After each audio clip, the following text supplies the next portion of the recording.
Welcome to Business 1010.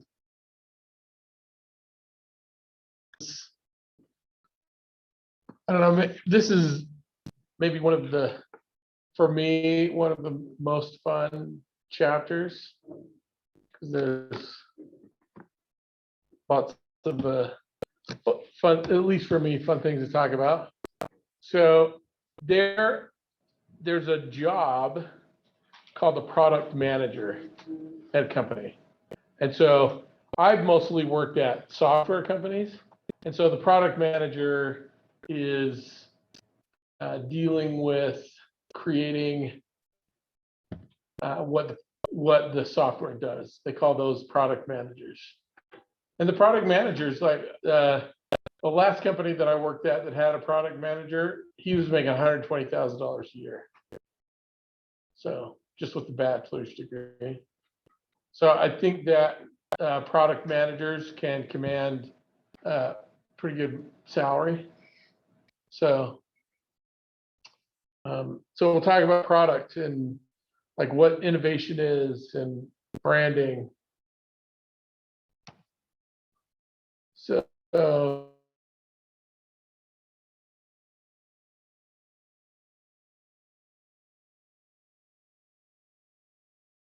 needs to be related to you. Are the kind of what are the points that we offer as ourselves, but then also as companies have products, what do those products offer? What are we hiring the products to do, as Clayton Christensen likes to say. So we'll talk about these things. So there's a product strategy, like how are we going to market the product? But also another thing about product, I worked at a company that they were making the panels for Vivint. Those panels that are, if you've ever seen a Vivint panel that's in your house, you can kind of control some things. Well, like, and lots of companies have things now, but really Vivint was the first. Well, 2GIG was the name of the company that was making the panels for Vivint, but they were really the first company to come out with this kind of a smart panel.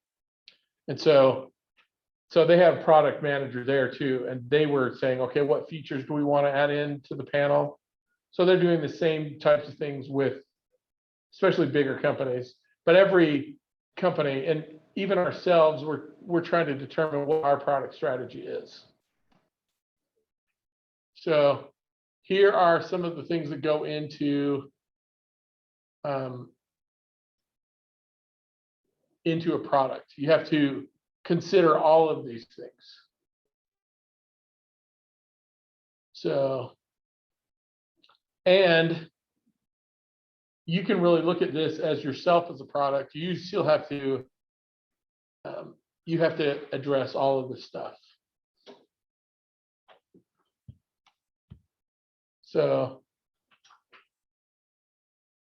here they say there's two major things. They say B2C and B2B. Have you heard of those terms? Business to business, and B2C is business to consumer. So those are, they say, the two markets fit.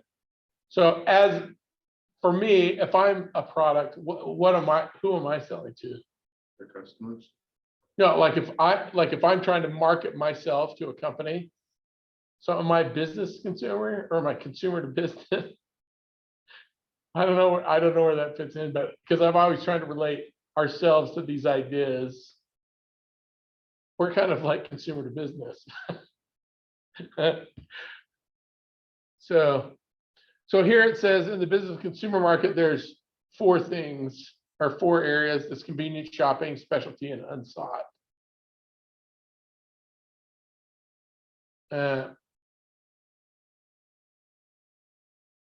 Well, the funny thing is with the unsought, they didn't think they needed it until an event triggered it, but then it was sought after the event. So I don't know if I agree with the wording on that, but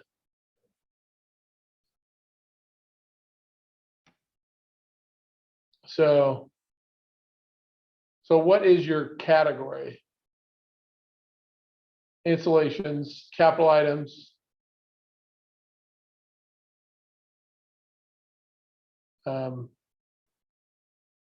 accessory equipment, raw materials, components, process materials, supplies, business services.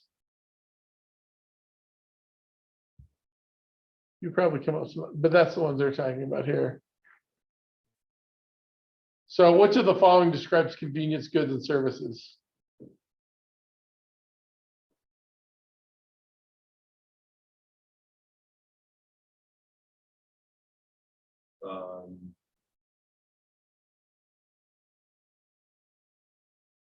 Is any of B?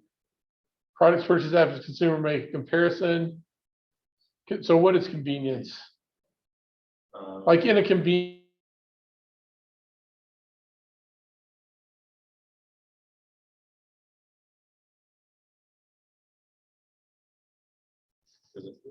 Because it's easy, it's a frequently purchased. But I would, but after we make comparisons to, I mean, we still go in and wonder if we're going to buy 2 Coca-Cola products for $2.33. Store brand for 99 cents. Right. So we're still making those. So here is, we're going to talk about the product life cycle. There's innovation, the product life cycle, a new product development process. We're going to talk about these things. So defines innovation as something that's newer and better. So for ourselves, what do we do to innovate? Like if you were going to try to be innovative to an employer today, what is a skill that you think that you would have that would be innovative?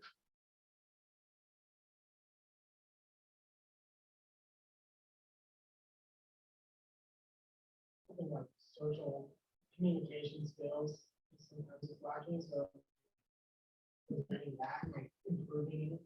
That's true. If I could talk like Tony Robbins, it's totally funny. One of my friends called me on the phone and said, "You sound like Tony Robbins." I'm like, I do not sound like Tony Robbins. He's like, "You can sell me anything." He's actually trying to sell me something, but so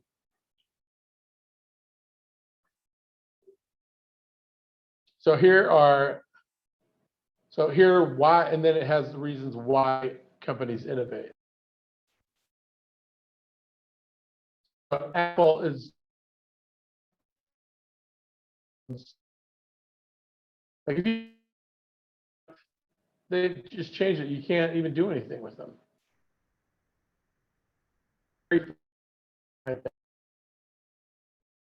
I have one at home. Well, I may have thrown it away, but I had it. It was $500. That wasn't that long ago. Maybe it was probably 10 years ago.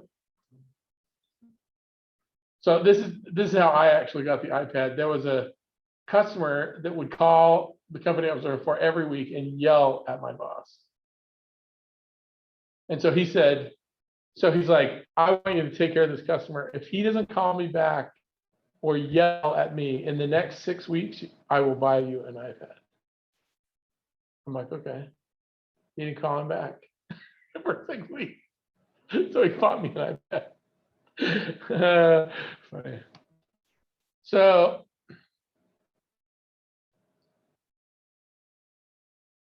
here it talks about how do companies innovate. Clayton Christensen, obviously favorite author of mine, was the dean of business at Harvard. He recently passed away, but he wrote a book called The Innovator's Dilemma. And the way he starts out the book, he's like, if you want to study like generations of DNA, he said, what you do is you try to find, and I think he said the tsetse fly, it only lives for like a day or two. And so it's really easy with the tsetse flies to see how genetic modification is affecting. So what he did is when he did his study on innovation, because what he was seeing was there was these huge companies like Kodak. Y'all know who Kodak is? Do any of you know who Kodak is? The company Kodak. So they made cameras, But what they really made was film. So have you seen any Kodak film recently? No, because they went out of business. They were one of the top like 2 or 3 companies in the world for like 100 years because they made so much film. They made so much money. My uncle was working for a company. He got to go back to their distribution. Well, he went back to like one of their distribution facilities, and this was 20 years ago. It was totally automated. He's like, there's just these robots going around, and it'll pull up to a shelf, and stuff will like off of the shelf will just get pushed onto this robot, and it'll go. So he was amazed at how these robots would just. Kodak had so much money, but like Clayton Christensen talked about, you'd have this huge, really powerful company, and then some other thing would come up, some other smaller, faster company would come up and just wipe out the company. And what's funny about Kodak is Kodak invented the digital camera in like 1975, but they didn't think it would be that big of a thing, and so they sold. And so for probably 15 years, Kodak made a lot of its money just selling the licensing to their digital camera.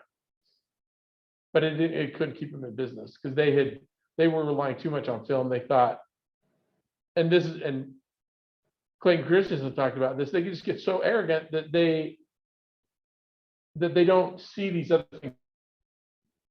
Like another company, Blockbuster. Any of you familiar with Blockbuster? Yeah, before your time. So the guy who started Netflix proposed, I think he was either working for Blockbuster or proposed the idea to Blockbuster. And they said, no, that'll never happen. Well, yeah, Netflix is a huge company now. Their stock is worth tons of money. So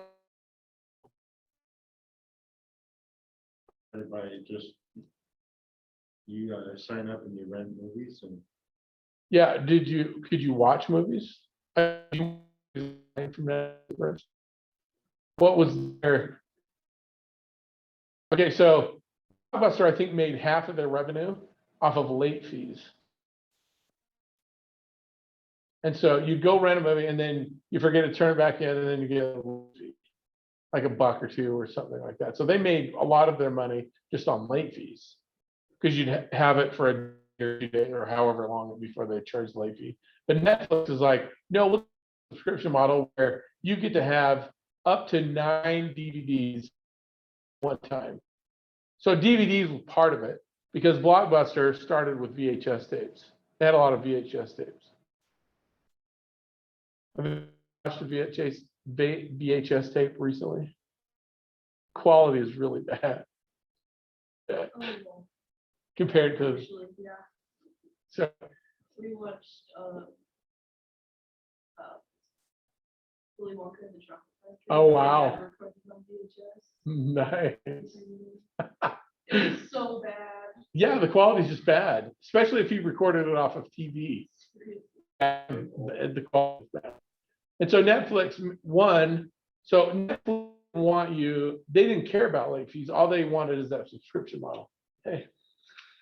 And so that's another thing where Netflix just wiped out Blockbuster. It's in a few years. So Clayton Christensen talked about this in the book, is the innovator's dilemma.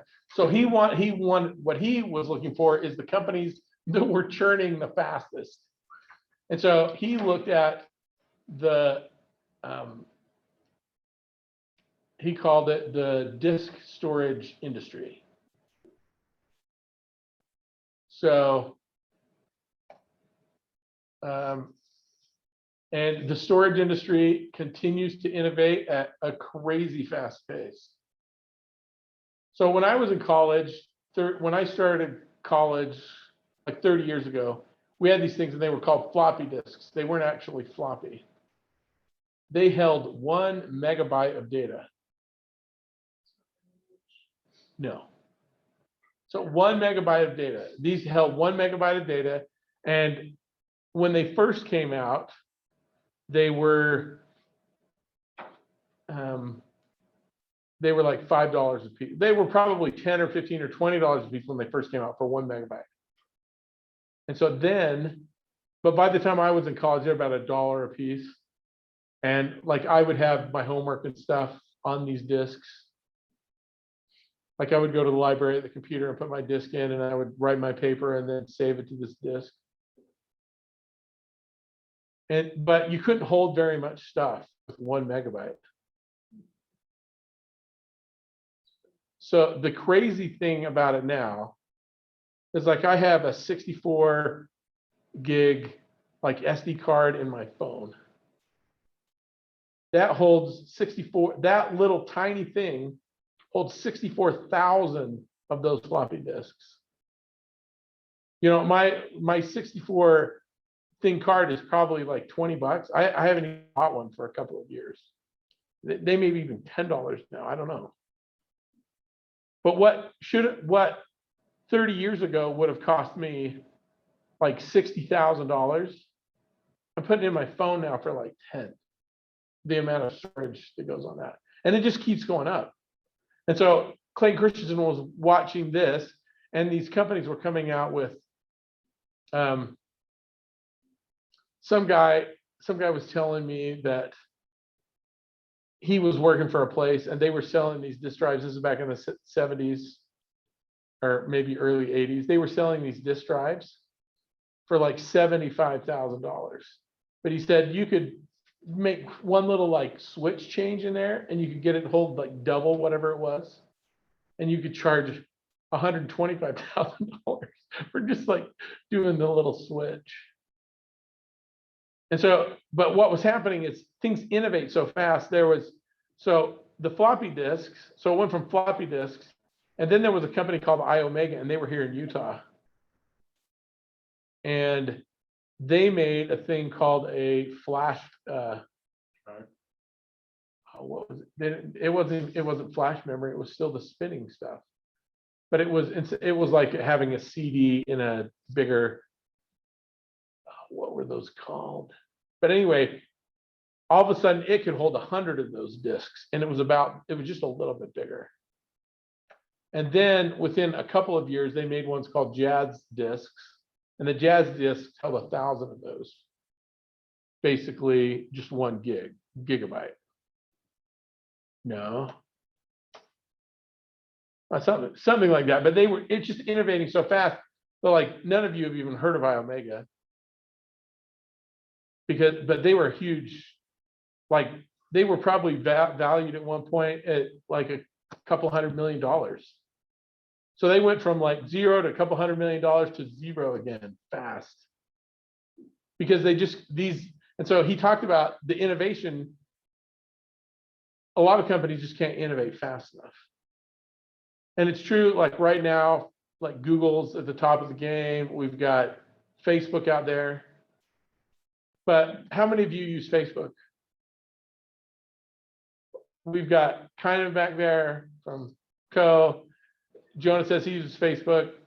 Maybe Jonah's like an older soul. Like most of you are shaking their heads, my kids don't use Facebook. No, it's all about.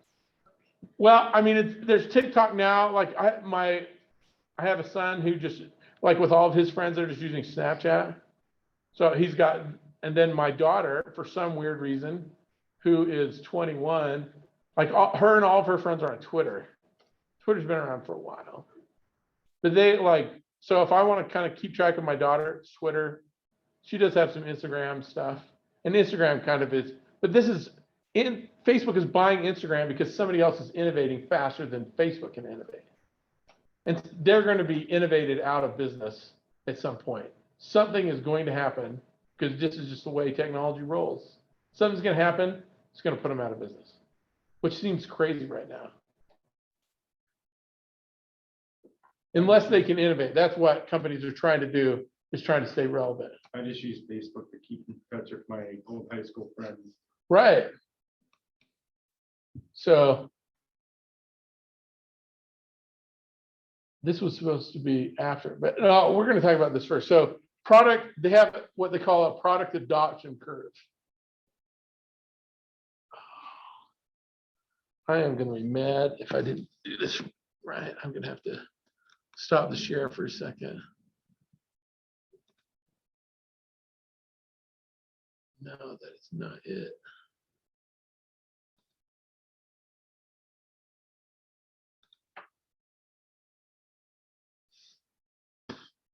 So this is the product adoption cycle we're showing. Oh, that's not, we're not supposed to be showing that here. There we go.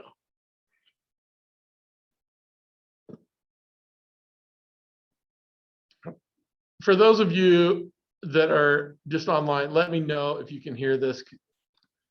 So we've got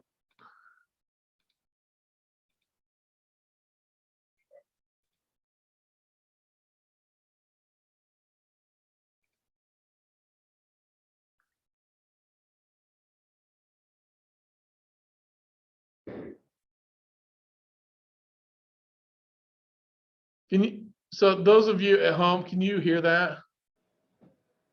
Did you hear anything? I can't hear anything. Figure out how to. Give me just a second while I remember how to get this to work.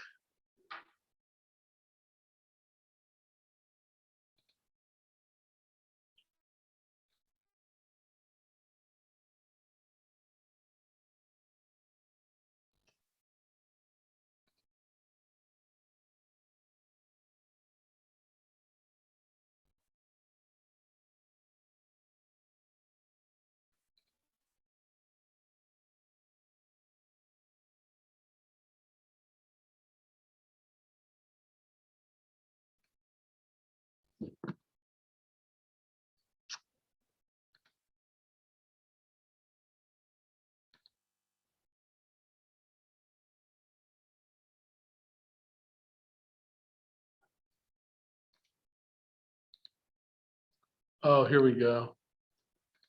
This is it.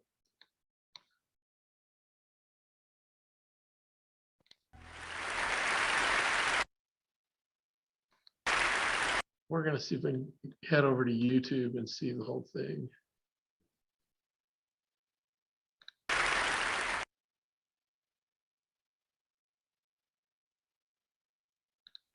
How do you explain?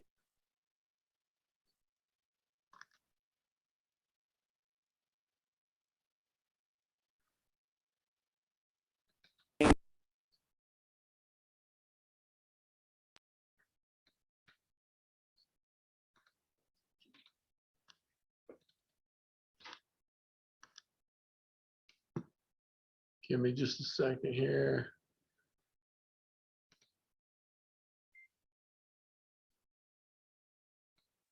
Maybe I'm just going to have to stretch it like this. Oh, none of you can see. We'll see if this.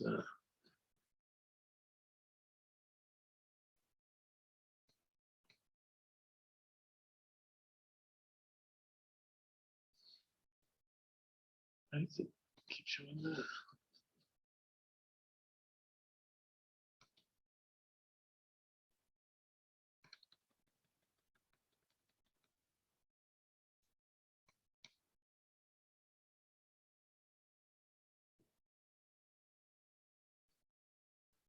Okay, give me just a second. I think I've got it figured out here.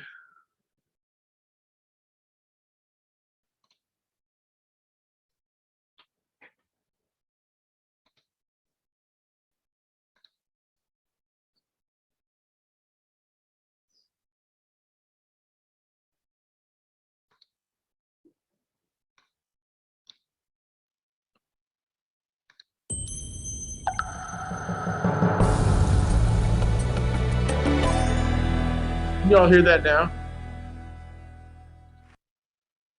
For those of you. Yeah, I can hear it. Okay, great. Awesome. How do you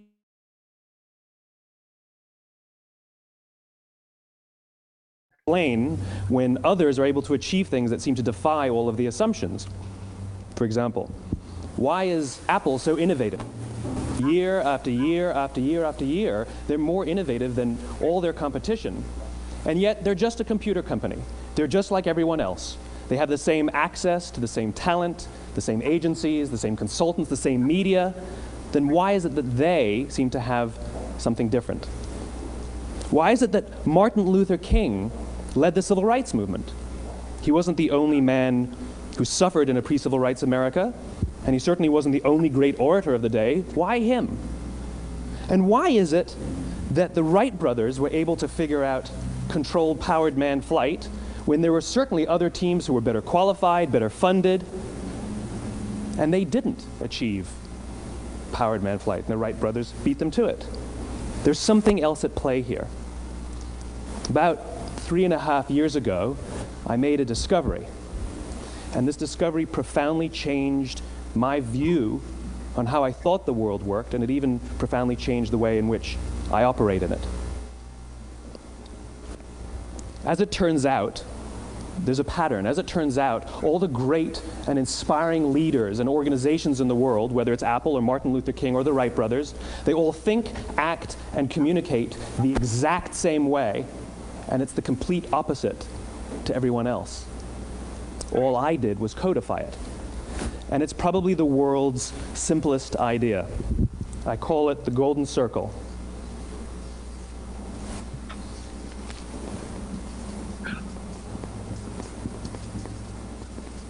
Why, how, what?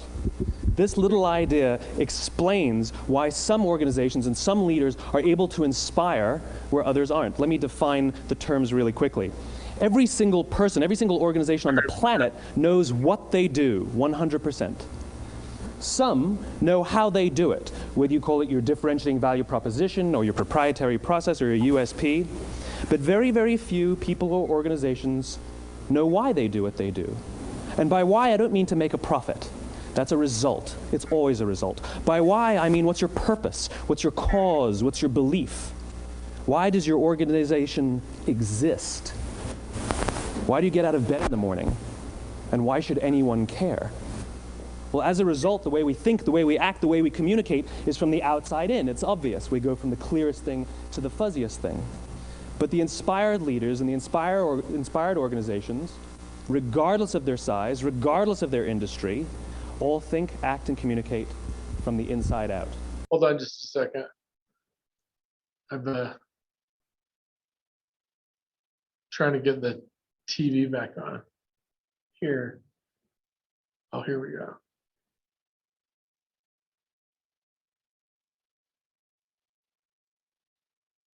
Little technical difficulty again. So here we've got the going from the inside. So the way he's explaining to us, for those here in the class, we all communicate from this outside in. We communicate from this, but how? Let me give you an example. I use Apple because they're easy to understand and everybody gets it. Other way. If Apple were like everyone else, a marketing message from them might sound like this. We make great computers. They're beautifully designed, simple to use, and user-friendly. Want to buy one? Meh. And that's how most of us communicate. That's how most marketing is done, that's how most sales is done, and that's how most of us communicate interpersonally. We say what we do, we say how we're different or how we're better, and we expect some sort of behavior, a purchase, a vote, something like that. Here's our new law firm. We have the best lawyers with the biggest clients. We have, we always perform for our clients, do business with us. Here's our new car. It gets great gas mileage. It has, leather seats. Buy our car. But it's uninspiring. Here's how Apple actually communicates. Everything we do, we believe in challenging the status quo. We believe in thinking differently. The way we challenge the status quo is by making our products beautifully designed, simple to use, and user-friendly. We just happen to make great computers. Want to buy one? Totally different, right? You ready to buy a computer from me? All I did was reverse the order of the information. What it proves to us is that people don't buy what you do, people buy why you do it. People don't buy what you do, they buy why you do it. This explains why every single person in this room is perfectly comfortable buying a computer from Apple. But we're also perfectly comfortable buying an MP3 player from Apple, or a phone from Apple, or a DVR from Apple. But as I said before, Apple's just a computer company. There's nothing that distinguishes them structurally from any of their competitors. Their competitors are all equally qualified to make all of these products. In fact, they tried. A few years ago, Gateway came out with flat screen TVs. They're eminently qualified to make flat screen TVs. They've been making flat screen monitors for years. Nobody bought one. And Dell came out with MP3 players and PDAs. And they make great quality products, and they can make perfectly well-designed products, and nobody bought one. In fact, talking about it now, we can't even imagine buying an MP3 player from Dell. Why would you buy an MP3 player from a computer company? But we do it every day. People don't buy what you do, they buy why you do it. The goal is not to do business with everybody who needs what you have. The goal is to do business with people who believe what you believe. Here's the best part. None of what I'm telling you is my opinion. It's all grounded in the tenets of biology, not psychology, biology. If you look at a cross-section of the human brain, looking from the top down, what you see is the human brain is actually broken into three major components that correlate perfectly with the golden circle. Our newest brain, our Homo sapien brain, our neocortex, corresponds with the what level. The neocortex is responsible for all of our rational and analytical thought and language. The middle two sections make up our limbic brains, and our limbic brains are responsible for all of our feelings, like trust and loyalty. It's also responsible for all human behavior, all decision-making, and it has no capacity for language. In other words, when we communicate from the outside in, yes, people can understand vast amounts of complicated information like features and benefits and facts and figures. It just doesn't drive behavior. When we communicate from the inside out, we're talking directly to the part of the brain that controls behavior, and then we allow people to rationalize it with the tangible things we say and do. This is where gut decisions come from. You know, sometimes you can give somebody all the facts and your figures, and they say, I know what all the facts and details say, but it just doesn't feel right. Why would we use that verb? It doesn't feel right. Because the part of the brain that controls decision-making doesn't control language. And the best we can muster up is, I don't know, it just doesn't feel right. Or sometimes you say you're leading with your heart, or you're leading with your soul. Well, I hate to break it to you, those aren't other body parts controlling your behavior. It's all happening here in your limbic brain, the part of the brain that controls decision-making and not language. But if you don't know why you do what you do, and people respond to why you do what you do, then how will you ever get people to vote for you or buy something from you, or more importantly, be loyal and want to be a part of what it is that you do? Again, the goal is not just to sell people who need what you have. The goal is to sell to people who believe what you believe. The goal is not just to hire people who need a job. It's to hire people who believe what you believe. I always say that, you know, there's, if you hire people just because they can do a job, they'll work for your money. But if you hire people who believe what you believe, they work for you with blood and sweat and tears. And nowhere else is there a better example of this than with the Wright brothers. Most people don't know about Samuel Pierpont Langley. And back in the early 20th century, the pursuit of powered man flight was like the dot-com of the day. Everybody was trying it. And Samuel Pierpont Langley had what we assume to be the recipe for success. I mean, even now, you ask people, why did your product or why did your company fail? And people always give you the same permutation of the same three things. Undercapitalized, the wrong people, bad market conditions. It's always the same three things. So let's explore that. Samuel Pierpont Langley was given $50,000 by the War Department to figure out this flying machine. Money was no problem. He held a seat at Harvard and worked at the Smithsonian and was extremely well connected. He knew all the big minds of the day. He hired the best minds money could find, and the market conditions were fantastic. The New York Times followed him around everywhere, and everyone was rooting for Langley. And how come we've never heard of Samuel Pierpont Langley? A few hundred miles away in Dayton, Ohio, Orville and Wilbur Wright. They had none of what we consider to be the recipe for success. They had no money. They paid for their dream with the proceeds from their bicycle shop. Not a single person on the Wright brothers' team had a college education, not even Orville or Wilbur. I'm just going to throw in here, if you read the book about Orville and Wilbur Wright, it was their sister who like supported them through all of that. Like they took trips a couple of times a year or once a year out to this special place. It was their sister who doesn't get enough credit for really helping the airplane get invented. Just got to throw that in there. So remember, and I can't even remember her name, which is awful, but it was their sister that was like a huge part. So. And the New York Times followed them around nowhere. The difference was Orville and Wilbur were driven by a cause, by a purpose, by a belief. They believed that if they could figure out this flying machine, it'll change the course of the world. Samuel Pierpont Langley was different. He wanted to be rich and he wanted to be famous. He was in pursuit of the result. He was in pursuit of the riches. And lo and behold, look what happened. The people who believed in the Wright brothers' dream worked with them with blood and sweat and tears. The others just worked for the paycheck. And they tell stories of how every time the Wright brothers went out, they would have to take 5 sets of parts because that's how many times they would crash before they came in for supper.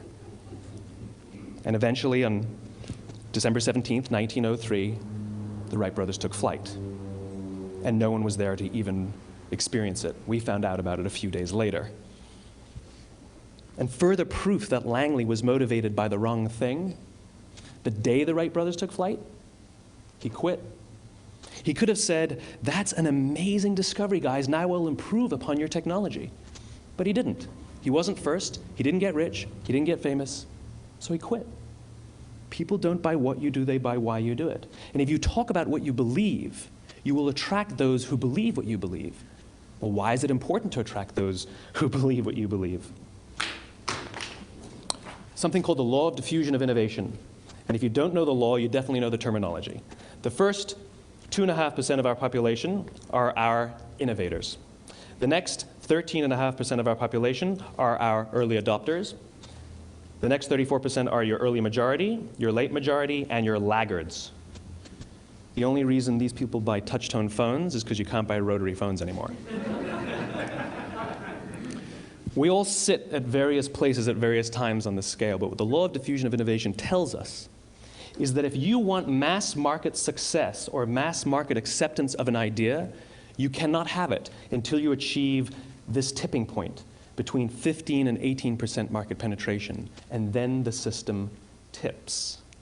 And I love asking businesses, what's your conversion on new business? And they love to tell you, oh, it's about 10%, proudly. Well, you can trip over 10% of the customers. We all have about 10% who just get it. That's how we describe them, right? That's like that gut feeling, oh, they just get it. The problem is, how do you find the ones that just get it before you're doing business with them versus the ones who don't get it? So it's this here, this little gap, that you have to close, as Geoffrey Moore calls it, crossing the chasm. Because you see, the early majority will not try something until someone else has tried it first. And these guys, the innovators and the early adopters, they're comfortable making those gut decisions. They're more comfortable making those intuitive decisions that are driven by what they believe about the world and not just what product is available. These are the people who stood online for 6 hours to buy an iPhone when they first came out, when you could have just walked into the store the next week and bought one off the shelf. These are the people who spent $40,000 on flat-screen TVs when they first came out, even though the technology was substandard. And by the way, they didn't do it because the technology was so great.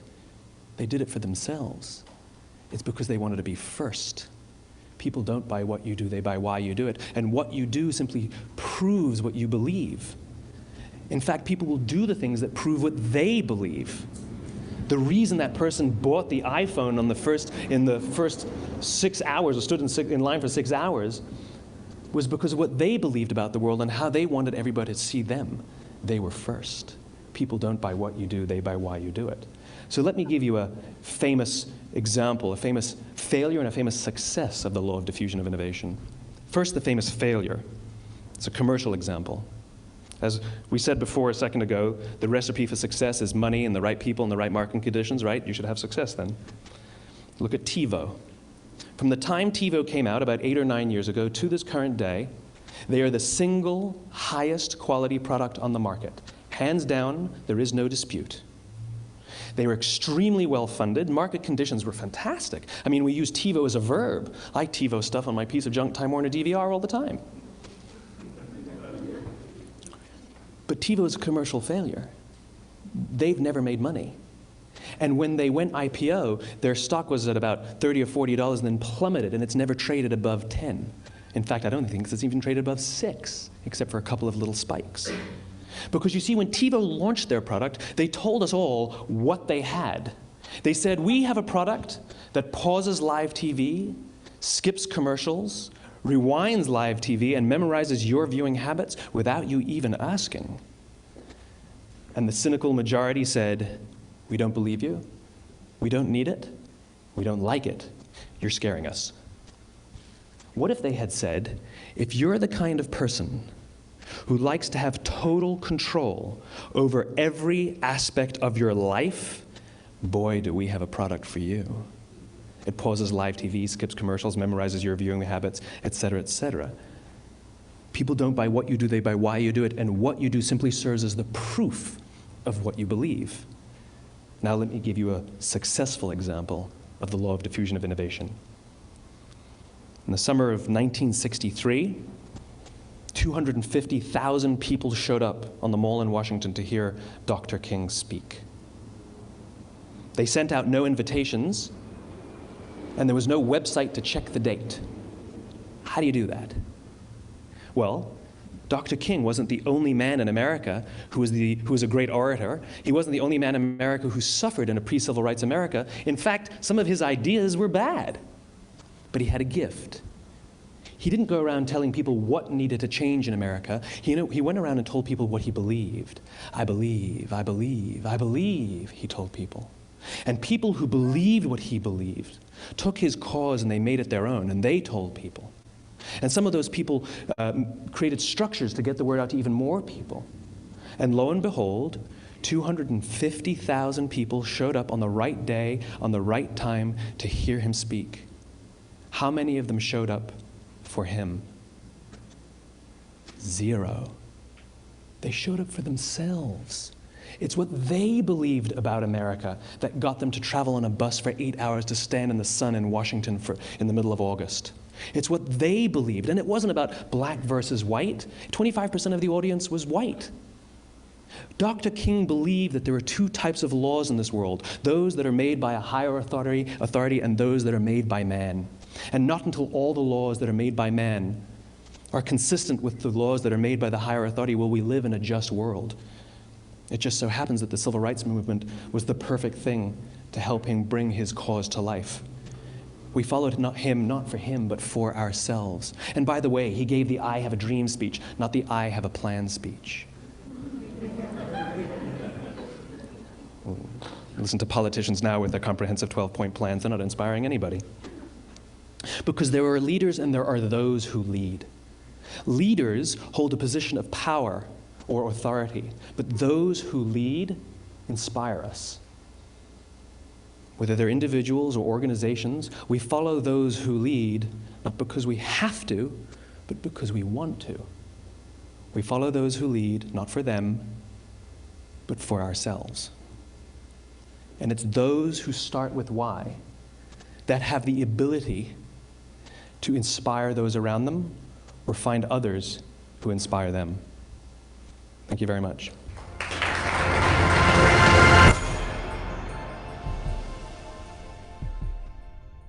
All right. So it's interesting about products. This just fits. How many of you have seen that before? I have actually in junior high. Okay. Yeah, I mean, you saw it on there 2009, I think was the first time that TED had it out there. It's it's probably one of the top 3 TED Talks. So, but this is what product is about. You have to communicate to people, and this is for us too. I need to communicate, and I was taking some notes here. Like, I watched this, I don't know, like 50 times or more, and I still need to work on finding what my why is. He's had as a book called Why too, and I've read the book. So I got a question. So Yeah. it's not who you sell it to, it's people that believe in it, right? well, it's coming up with a message to touch the belief of people, of other people that might believe. So like I was just thinking about, and you know that I've talked about doing the payroll stuff. So I think I just need to keep, I really, what I do with the payroll is I want people to have more control of their lives. Or what I should say is I want you all to have more control of your life. And I've been in situations where I've had the kind of control that made my life better. And so we all need to find something like that, just like with ourselves. Why do we do what we do? Like a lot of us work, like I was just talking to my cousin yesterday and he talked to his dentist. He's like, do you like helping people? And he kind of stumbled around and he's like, my cousin's like, I'm just thinking in my mind, you just do it because you want the money. There's a lot of doctors and that's why they're smart. They can memorize things really well. And so they were able to get into medical school and become a doctor because they know they can make a lot of money doing that. So, which reminds me, we need to talk about ceramics too. So, still trying to be a millionaire. But you have to remember back to what I said too about trying to be a millionaire. Why do you want to be a millionaire? Yeah, because you want to have more control over your life. You want to be able to live where you would like to live. Because you said you want a beach house, which I totally agree with you. I've lived in beach areas and there's something magical about the right beach area. You know, I used to live near Real Del Mar Beach in Aptos, California. Yeah, so you know too. You know, because you live here now, but this is not the same. Actually, I was born in South Lake Tahoe, so this is like coming home for me. Okay, yeah. So that's, we really need to look for the why we're doing what we're doing. Like for instance, there was a movie with Audrey Hepburn and her dad was a limo driver for this really rich guy. And so they lived on this rich guy's property. And so it was kind of embarrassing because their dad was a limo driver. You know, you're not like really rich. She's like, why are you a limo driver? He's like, I like to read. And I knew as a limo driver, I would drive and I would have to stop and I would be waiting for people and I would be able to read. So that's why so we all have to find like our why. Like with Melissa, she wants to live in a beach house. The reason why I work at California Pizza is because my friend from Red Robin works there and I just like seeing her. So yeah, see, a lot of us do. A lot of us need to find our why for what we're doing, So talks about the product life cycle. I've got a little thing on this. So we talk about ideas, product screening.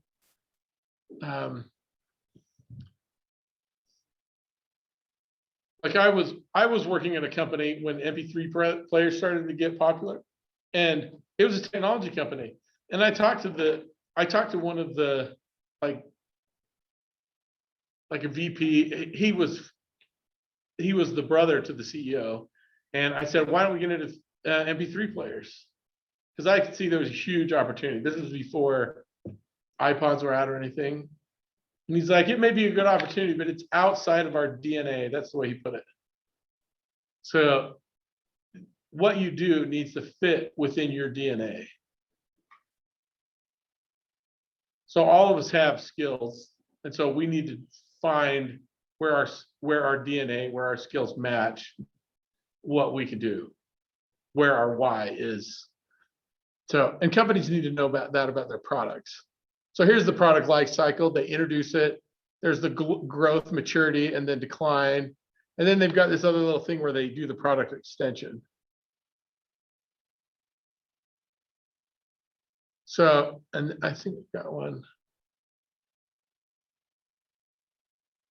So one of the things too that you all need to, it says test marketing here, but really it's about, so we've got product development, trying to make ourselves better. But the test marketing is something that we all need to be doing more regularly. Testing, like I've been for like 15 years, I've been test marketing my payroll concepts. There's a lot of companies that are using it, but not as many. I am not affecting as many people as I'd like to. So I'm constantly trying kind of new marketing strategies to see if it. So like I put a little message out last week on Twitter, and one of my friends called me and is thinking about trying to change the payroll at the company where he works. So he's one of the 3 founders, but it was just interesting. I'm like, I post stuff on Twitter and Facebook and stuff all the time. I hardly ever get a response. That was an interesting response. So, but I have known the guy for like 30 years. And I'm surprised he called me. It's funny. So here is, and Simon Sinek talked about this, the innovators, he calls them early adopters, early majority, late majority, and then it shows where this stuff is going on.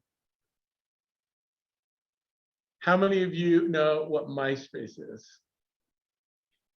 Man, you've been old soul here. Man, my dad used to have a MySpace account. See, yeah, it's my dad. He used to have a MySpace account.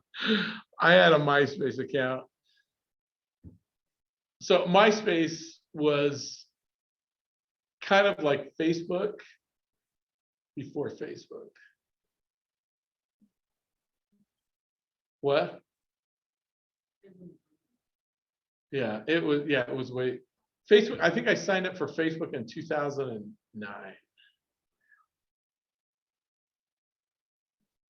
Yeah, I signed up for Twitter in 2008.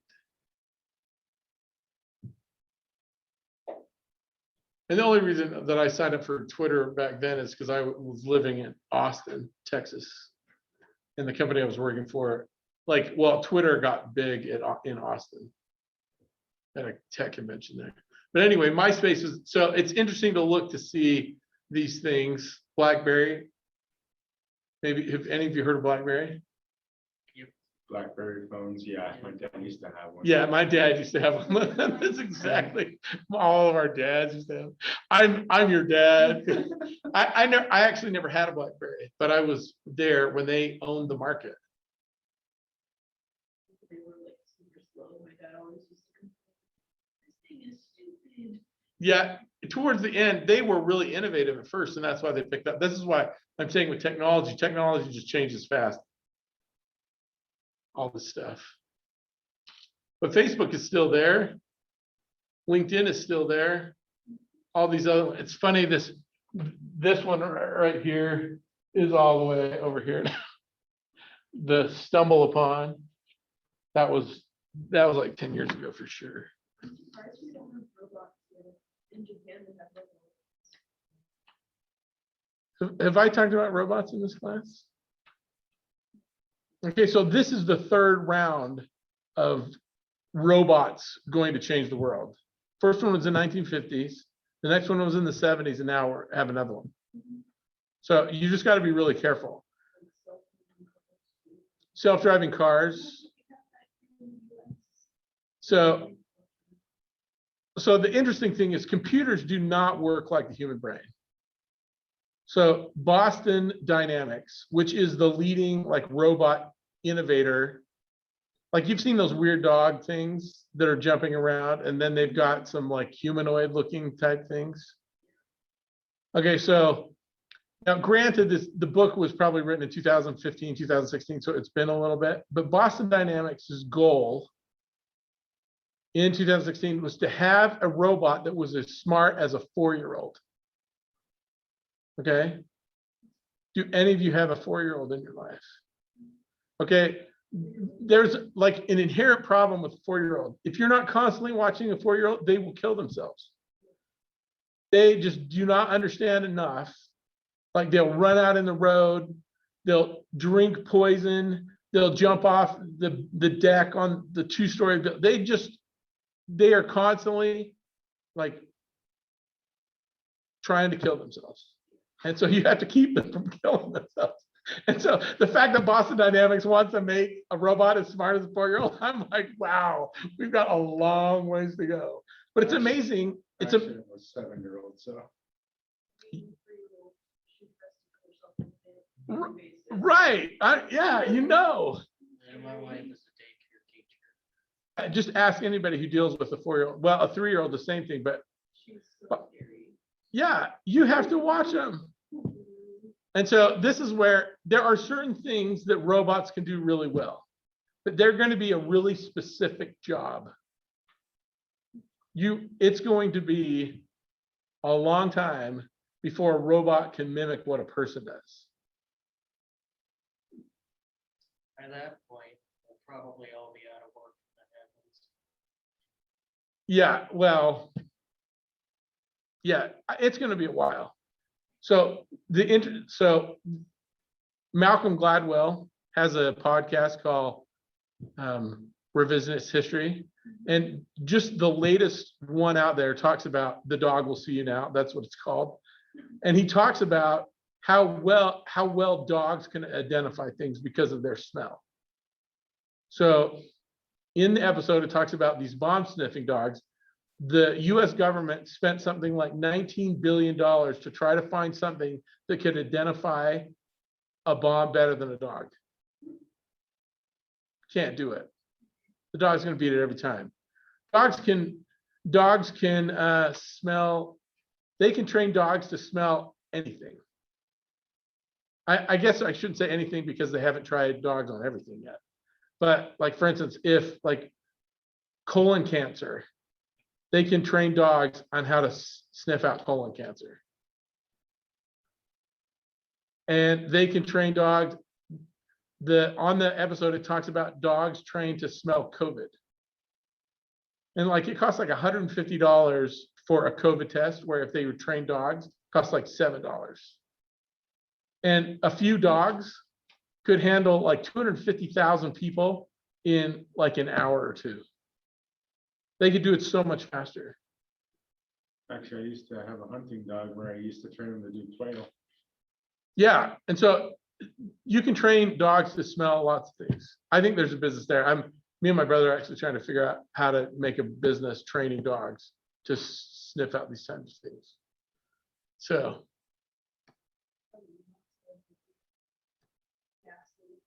yes, all kinds of you could train dogs to do all kinds of things. So the other thing, so this is the other thing about product, is your branding.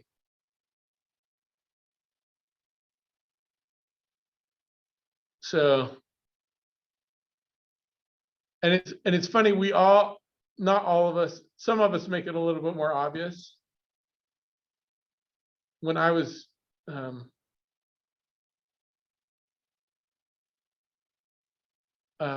younger, it was more obvious kind of what I was into, because like for me now, I'm rocking the dad.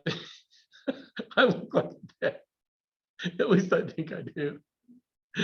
So this is what branding's about. It's the way your customer perceives you. Maybe I should dress differently. If you have any ideas on how you think I should dress the first day of class to really like upset students, like if they really wonder, because I dress like this because I think you expect me to dress like this. You know, I mean, just look, for those of you at home, just look at the way I'm dressed.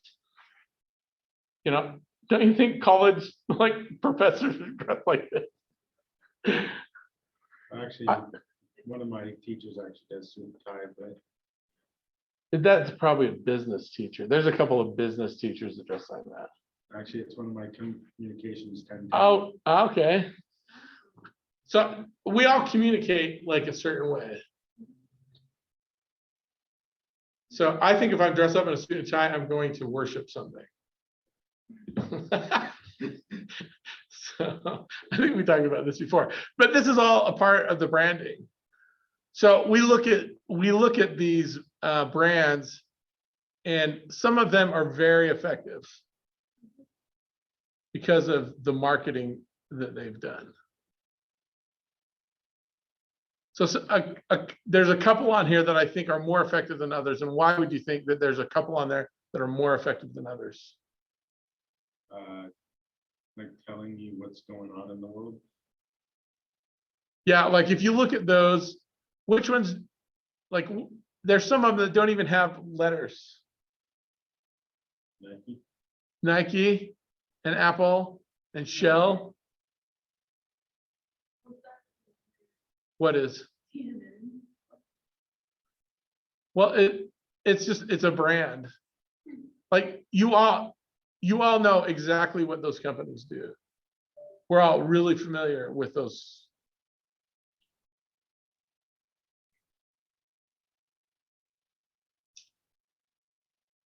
So my question is, do you know what Nike means in Greek? They're like the Greek god of victory or something. It is the Greek god of victory. So I'm surprised more people don't know that. I think that's really good. So, and the best story about that is, so do you know where the marathon's got its name? The race, the marathon, and why it's 26.2 miles.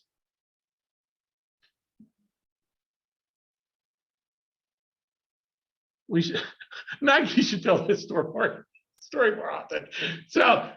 So there was a battle called Marathon. It was 26.2 miles from Rome.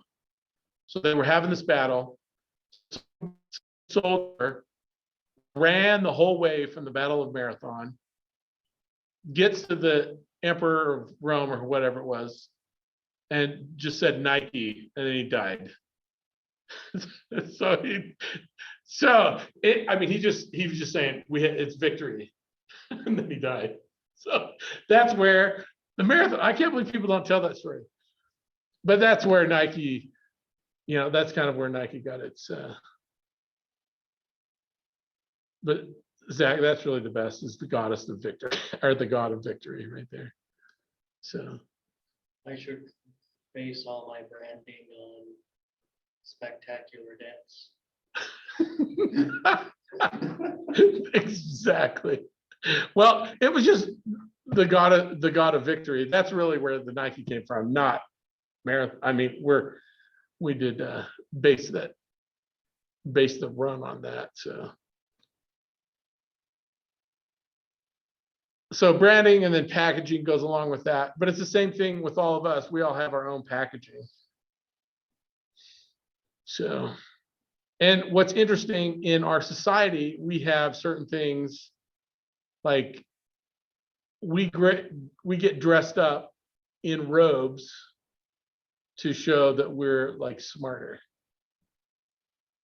And it's interesting that judges have robes because you can't really question the judges because of the robes. And like military leaders, it's really interesting if you watch these dictators, they're dressed up in the military garb and they've got all their medals on and everything. So they're supposed to, that's part of their brand. That's what they're communicating with their people. Like, we're all about the military. The military's got the power. Interesting how. Yeah, well,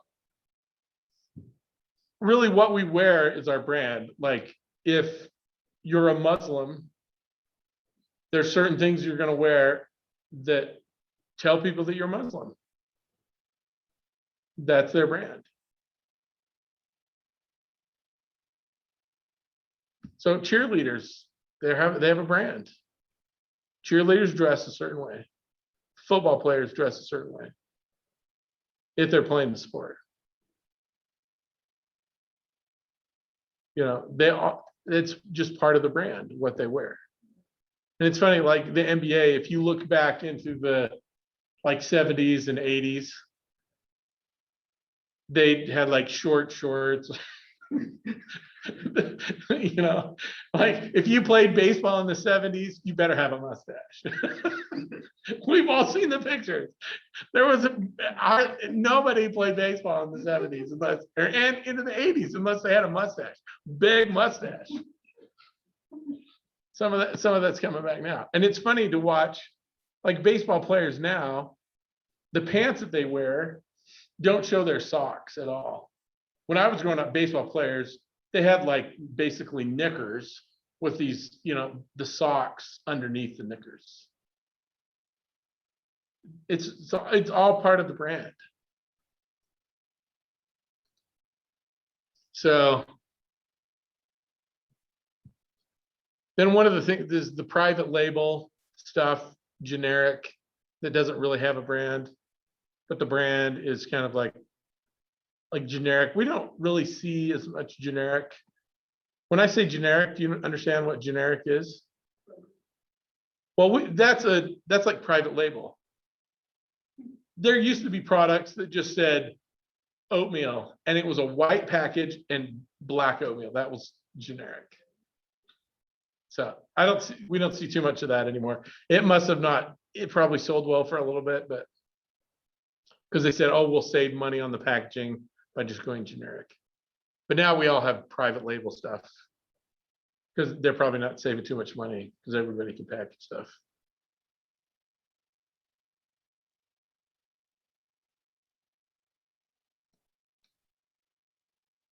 Measuring brand success. And what's funny is this is all about ourselves too. Like somebody, Andy Warhol. Do you know who Andy Warhol is? Anybody know who Andy Warhol is? You've probably seen some of his art. He used to make, like he has a picture with Campbell soup cans. You ever seen the Campbell soup can stuff? People copy his stuff all the time.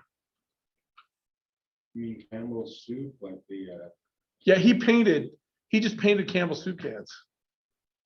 There were Brillo pads, which are these little scrubbing pads, and so he made these big Brillo pad blocks. I've seen them in museums. So, but not only did he have his own brand, he was just copying other stuff, but he himself like dressed a certain way. His hair was all spiky and white. He was branding himself, but he also had a brand. So creating value through packaging.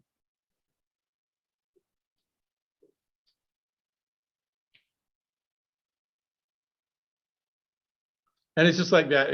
If you're going to go interview for being an accountant, you're going to dress a certain way. Versus if you're going to go work at a fast food, there's probably, especially right now, they probably don't care what you're dressing, just as long as you've got clothes on. But if you're gonna be a politician, you've got to dress a certain way too. If you're going to be a religious leader, you have to look at what the other religious leaders in your group are wearing. You got to wear the same thing. So that's all of our packaging. We all have to package ourselves a certain way. So here's product lines. This is one of the things that's fun to talk about. So all of these are Coke products.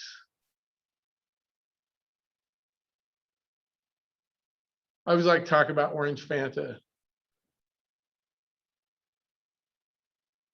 Like we talked about McDonald's hamburgers. I think they taste the same in every country I've been in. There's not a difference.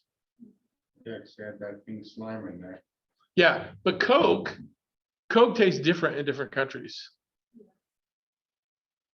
And it's funny, we have orange Fanta here in the United States.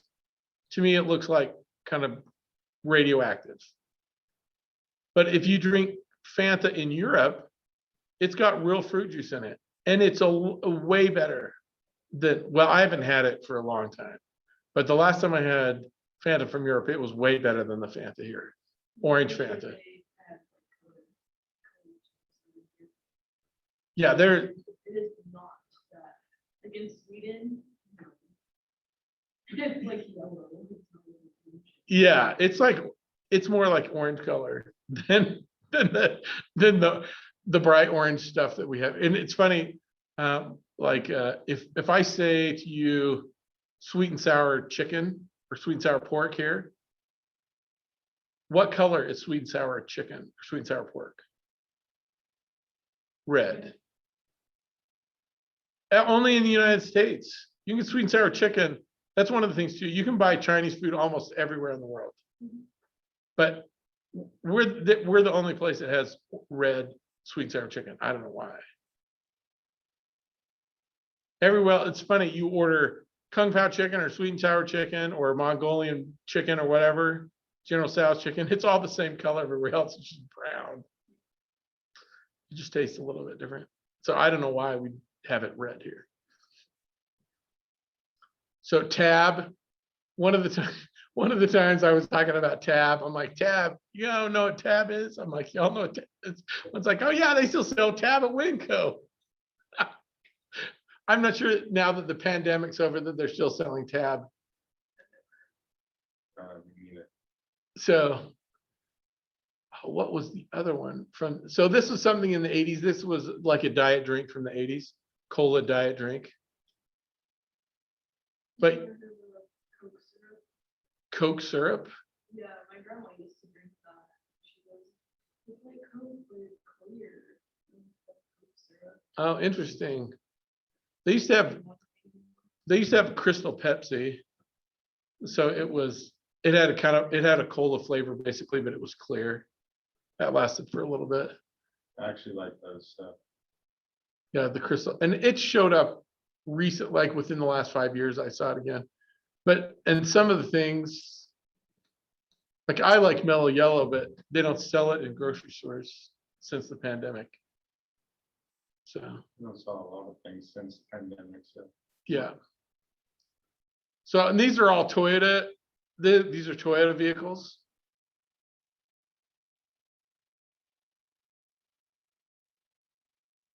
If you watch National Geographic, you'll see the Toyota Hilux there.